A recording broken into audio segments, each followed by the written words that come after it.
पिया है, जब तक नबी की शरीयत रहेगी हुसैन का नाम जिंदा रहेगा, जब तक नबी का मजहब रहेगा हुसैन को याद किया जाता रहेगा, जब तक कुरान की तिलावत होती रहेगी हुसैन को याद किया जाता रहेगा, जब तक मस्जिदों में नमाजें होती रहेंगी हुसैन को याद किया जाता रहेगा, जब तक अजानें होती रहेंगी हुसैन की याद मनाई जाती रहेगी, जब तक खतीब मिंबर से खुतबा देता रहेगा हुसैन को याद किया जाता रहेगा। कौन हुसैन है? वो हुसैन जिसे रसूल खुदा की तस्वीर कहा जाता है, वो हुसैन जिसे सिद्दीक की सदाकत का पैकर कहा जाता है, वो हुसैन जिसे फारूक आजम अशिद्दाउ अलल कुफ्फार की शमशीर बरहिना कहा जाता है। हाँ हाँ, वही हुसैन जिसे मौला अली का नूरे नजर कहा जाता है, वो हुसैन जिसे फातिमा का लख्ते जिगर कहा जाता है, जिसने नाना का मदीना छोड़ा वो हुसैन, जिसने माँ की तुरबत छोड़ी वो हुसैन, जिसने भाई का रोजा छोड़ा वो हुसैन, जो इस्लाम बचाने के लिए करबला के मैदान में आया वो हुसैन, जो भूखा प्यासा जामे शहादत नोश करके इस दुनिया से तशरीफ ले गया वो हुसैन। हुसैन के नाम में 4 हर्फ हैं, हाँ, सीन या नून मिला के हुआ हुसैन, और चारों हर्फ हमें अलग अलग पैगाम दे रहे हैं। हाँ ने कहा हक वाला हुसैन, सीन ने कहा सजदे में सर कटाने वाला हुसैन, या ने कहा याद खुदा में मस्त रहने वाला हुसैन, और नून ने कहा नाना की उम्मत को बचाने वाला हुसैन।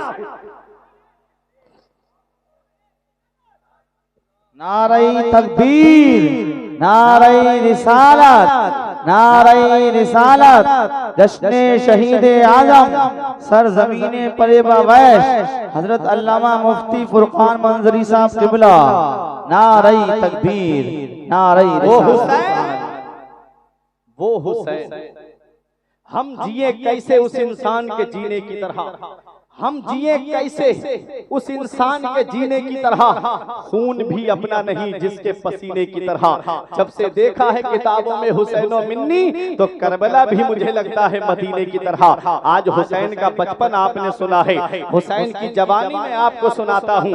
बचपन के वाकयात आपने बहुत सुने होंगे, हुसैन की जवानी का मैं एक वाकया सुनाता हूँ, और उससे हम और आपको चाहिए कि हम उस पर अमल करें ताकि हमारी दुनिया संवर जाए, हमारी आखिरत संवर जाए। कौन हुसैन है? ये वही आका हुसैन है कि जब नबी के सहाबी हजरत उसामा इब्ने ज़ैद बीमार हो गए तो आका हुसैन उनको देखने के लिए गए। देखो, आका हुसैन बीमार को देखने के लिए जा रहे हैं। ये बीमार को देखने जाना ये मदीने वाले मुस्तफा की सुन्नत है। आज बाप बीमार पड़ा है, बेटा देखने नहीं जाता, भाई बीमार पड़ा है, भाई देखने नहीं जाता, चचा बीमार पड़ा है, भतीजा देखने नहीं जाता, भतीजा बीमार पड़ा है, चचा देखने नहीं जाता। हम हुसैन की जरा शान देखिए, हुसैन की आदत करीमा देखिए। हुसैन इमाम हुसैन एक मरीज की अयादत के लिए तशरीफ ले जा रहे हैं, और मदीने वाले मुस्तफा का फरमाने आली शान है, हक़ुल मुस्लिमे अलल मुस्लिमे खम्स, मुसलमान के मुसलमान पे 5 हक हैं। एक मुसलमान भाई के दूसरे मुसलमान भाई पे कितने हक हैं?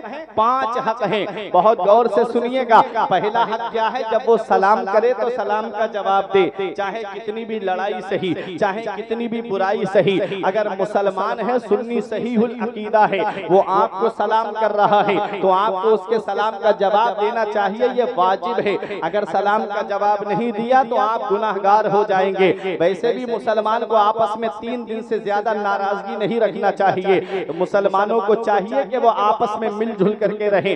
पहला हक मुसलमान का मुसलमान के ऊपर क्या है कि जब वो सलाम करे तो उसके सलाम का जवाब दे। दूसरा हक ये है कि जब वो उसे छींक आए तो छींक का जवाब दे। एक मुसलमान भाई को छींक आई तो वो अल्हम्दुलिल्लाह कहे, तो सुनने वाले यरहमुकल्लाह कहे। तो तीसरा हक ये है मुसलमान का मुसलमान के ऊपर कि जब वो दावत करे तो उसकी दावत को कबूल करे। अब एक गरीब आदमी है, बेचारे ने परिवार के हिसाब से थोड़े लोगों को चुना, और उसने एक कोई अजीज था, करीबी था, उसकी दावत कर दी, और परिवार में और लोगों की दावत नहीं की। तो वो क्या कहता है कि हमें तुम्हारी दावत कबूल नहीं है। क्यों? क्योंकि तुमने हमारे फला खानदान वाले की दावत नहीं की। ये कहाँ का तरीका लेकर आए हो? उसके घर में जितना इंतजाम था उसने उतने लोगों का इंतजाम किया है। ये कहाँ का तरीका है कि उसकी दावत नहीं की तो हम भी नहीं आएंगे? ये तरीका छोड़ दो मुसलमानों। दावत को कबूल करना ये मदीने वाले मुस्तफा की सुन्नत सुन्नत है। उससे ये मत कहो कि हमें तेरी दावत कबूल नहीं है, उससे कहो तेरी दावत हमको कबूल है। वो आपकी मर्जी है कि आप खाने के लिए जाओ या ना जाओ, लेकिन दावत को कबूल जरूर करना चाहिए, क्योंकि दावत कबूल करना ये मदीने वाले मुस्तफा की सुन्नत है। तो पहला हक जब सलाम करे तो सलाम का जवाब दे, दूसरा हक जब उसे छींक आए तो छींक का जवाब दे, तीसरा हक ये है कि जब दावत करे तो दावत को कबूल करे। और मुसलमान का मुसलमान के ऊपर चौथा हक ये है कि जब वो बीमार पड़ जाए तो उसे देखने के लिए जाए।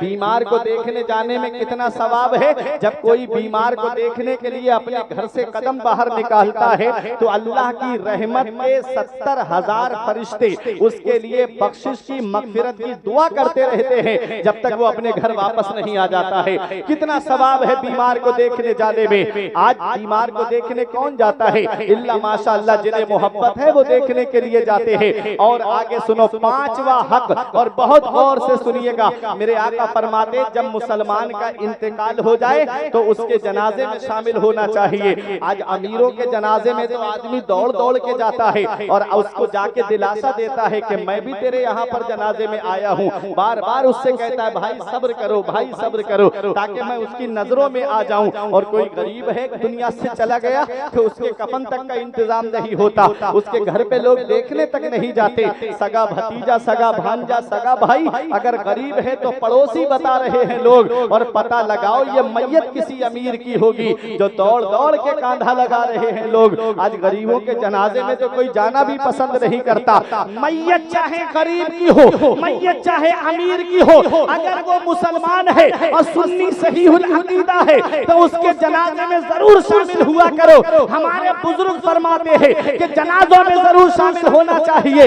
इससे दो फायदे हैं। एक फायदा तो ये है कि अगर मैयत बख्शी हुई है तो अल्लाह नमाज जनाजा पढ़ने वालों को बख्श देता है, और अगर मैयत गुनाहगार है, नमाज जनाजा पढ़ने वालों में कोई अल्लाह का नेक बंदा है, मुत्तकी है, परहेजगार है, तो अल्लाह उसके सदके में उस मैयत की मगफिरत फरमा देता है। इसलिए जनाजों में जरूर शामिल हुआ करो। आप परेशान तो नहीं हो रहे? हुसैन हजरत उसामा इब्ने ज़ैद को देखने गए।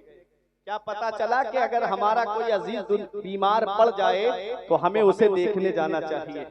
सिर्फ हुसैन के वाकया सुनने से काम नहीं चलेगा। इमाम हुसैन की अदाओं को अपनाओ, हुसैन के तरीके को अपनाओ, हुसैन के बताए तरीके पे चलो। यही मेरे आका इमाम हुसैन है। वो दौर भी आता है, वो वक्त भी आता है जिस दौर के लिए सहाबा दुआ करते थे अल्लाह हम सन हिजरी 60 से तेरी पनाह मांगते हैं और नौजवान की हुकूमत से तेरी पनाह मांगते हैं। ये सन हिजरी 60 क्या है? ये वही सन हिजरी 60 है जिसमें हजरत अमीर मुआविया का जब विसाल होता है और जब यजीद तख्त पे बैठता है और जब इमाम हुसैन पे दबाव डाला गया कि आका हुसैन यजीद की बैयत करे, तब मेरे हुसैन ने यजीद की बैयत से इनकार कर दिया।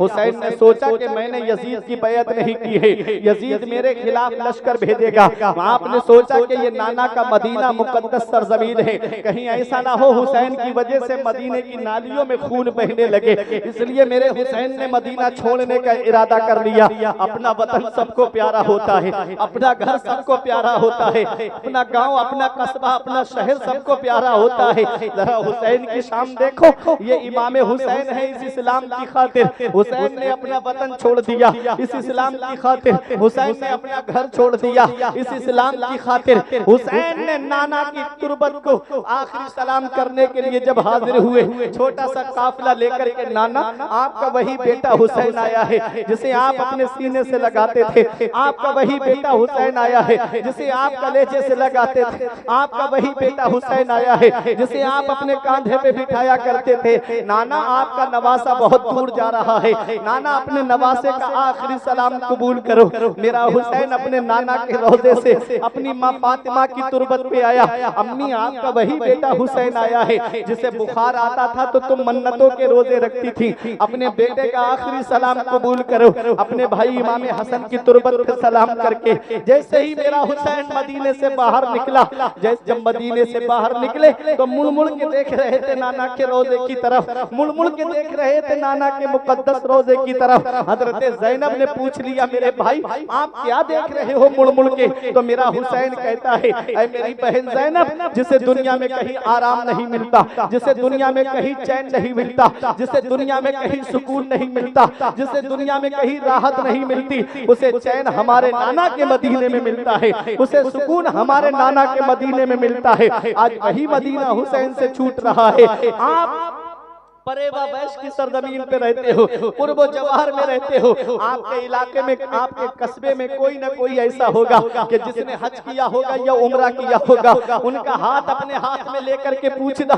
कि जब वो हाजी या उम्रा करने वाला मदीने शरीफ की सरजमीन पे पहुंचता है तो कैसी हालत होती है उसकी। जब एक बार नबी के रोज़े का दीदार करता है तो दिल में जो इश्क रसूल का समंदर है वो तलातुम खेज हो जाता है। गुंबदे खजरा पे जैसे ही नजर पड़ती है उसके इश्क रसूल का समंदर और मौजे मारने लगता है। और हाजी 8 दिन या 7 दिन मदीने में रहता है, इससे ज्यादा वहां की हुकूमत रहने नहीं देती। फिर मक्के के लिए उसको हुक्म हो जाता है कि अब मक्के के लिए रवाना होना है। जरा दिल पे हाथ रख करके सोचो, ये वो हाजी है जिसका मकान मदीने में नहीं, ये वो हाजी है जिसकी प्रॉपर्टी मदीने में नहीं, ये वो हाजी है जिसका घर मदीने में नहीं। 8 दिन मदीने में रहने वाला हाजी, जब उसके कानों में ये आवाज आती है, फला तारीख में जो हाजी आए थे अब उन्हें मदीना छोड़ करके मक्के के लिए निकलना है, ये आवाज कानों में आती है। अलविदाई सलाम करने के लिए जब नबी के रोजे पे जाता है हाजी, सुनहरी चालियां पकड़ के दुआ करता है, मौला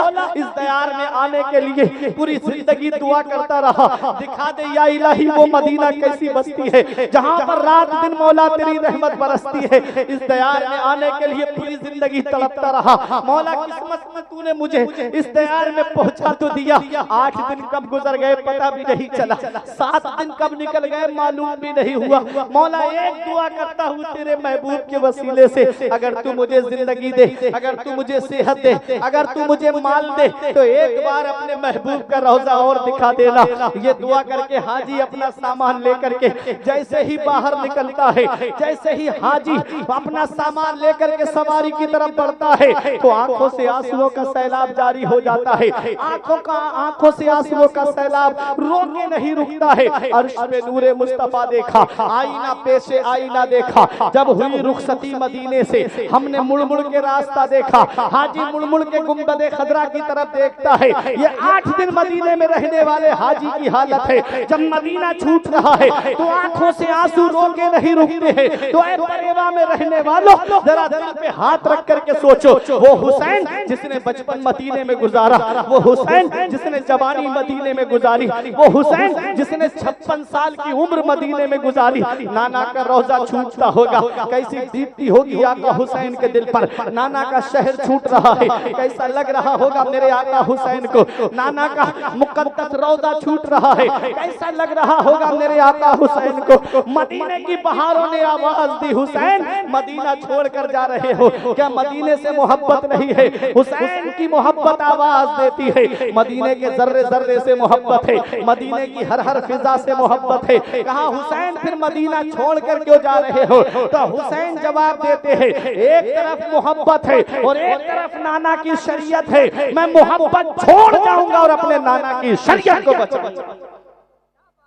मैं मोहब्बत छोड़ जाऊंगा और नाना की शरीयत को बचाऊंगा। ऐ मेरे प्यारे मुसलमानों, जरा सोचो तो सही, अपने दिल पे हाथ रख करके सोचो। हुसैन मदीना छोड़ करके मक्का पहुंचे और मक्का से जब खत आने शुरू हो गए तो हुसैन ने करबला का, कूफे का इरादा किया, लेकिन मुकद्दर ने करबला पहुंचा। बड़े करीब से करबला दिखाना चाहता हूं मैं। मुकद्दर ने कहां पहुंचाया? करबला। निकले कहां के लिए थे? कूफे के लिए। जब नहरे फुरात के किनारे पहुंचे ना, चटियल मैदान, कोई आबादी का नामो निशान नहीं, कुछ नहीं था, और पानी के लिए सिर्फ एक दरिया जिसे दरियाए फुरात कहते हैं। एक साहब मुझसे बोले, मैं तकरीर कर रहा था कि मौलाना कैसी बात करते हो, हमने वहां पर एक शहर आबाद देखा है, वहां बहुत रौनकें देखी हैं हमने, तुम कह रहे हो कि वहां पर कोई आबादी नहीं थी। मैंने कहा कब तक? जब तक उस जमीन ने हुसैन के कदमों को नहीं चूमा था। और जैसे ही उस जमीन ने हुसैन के कदमों को चूमा है, दुनिया की रौनकें सिमट करके करबला पहुंच गई। आज लोग उस जमीन का दीदार करने के लिए जाते हैं। हुसैन जैसे ही नहरे फुरात के किनारे पहुंचे, पूछा कौन सी जगह है, कहा नैनवा। पूछा कोई और नाम, कहा हाँ करबला। फरमाया बस यही रुक जाओ, यही वो जगह है जिसके बारे में मेरे नाना मुस्तफा ने फरमाया हुसैन मैदान करबला में शहीद किए जाएंगे। यही वो जगह है। मैं अपने बाबा के साथ एक जंग से वापस हो रहा था, तो मेरे बाबा ने नहरे फुरात के किनारे मुझे मेरा हाथ पकड़ के मुझसे कहा था, बेटा इस जमीन को गौर से पहचान लो, ये वही जमीन है मेरे लाल, यहाँ तुम्हारा खेमा लगेगा। निशान लगाए मौला अली ने, यहाँ तुम्हारा खेमा लगेगा, यहाँ तुम्हारे साथियों के खेमे लगेंगे। बेटा यहाँ तुम्हारे अली अकबर शहीद होंगे, यहाँ बेटा तुम्हारे कासिम शहीद होंगे, यहाँ बेटा तुमको शहीद किया जाएगा। पूरा नक्शा मौला अली ने दिखा दिया। और इमाम हुसैन जानते थे करबला के मैदान को, और आप जानते हो करबला में हुसैन को शहीद करने के लिए कितना लश्कर आया था, ये भी हर इंसान जानता है। 22,000 का लश्कर आया था, किसके मुकाबले में? सिर्फ 72 के मुकाबले में।